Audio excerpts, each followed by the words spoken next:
Welcome to our channel. Today, we're diving into easy ways to attract woodpeckers and enhance your backyard habitat. If you love birds and want to make your garden a welcoming space for these fascinating creatures, you're in the right place. First, let's talk about the right trees. Woodpeckers are drawn to mature trees, especially those with dead or decaying wood. Consider planting species like oak or maple, which not only provide food but also nesting sites. Next, food sources are key. You can attract woodpeckers by offering suet feeders filled with high-energy treats.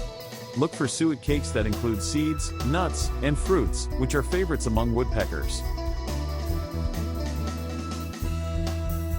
Another great tip is to add natural elements like logs and branches to your yard. These provide perfect perches and foraging spots for woodpeckers, making your garden even more inviting for them. Lastly, avoid using pesticides in your garden. Woodpeckers feed on insects, and a healthy ecosystem encourages their presence, which is essential for attracting these beautiful birds.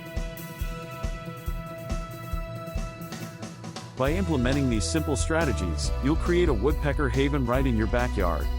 Don't forget to subscribe for more tips on enhancing your outdoor space. Happy birdwatching!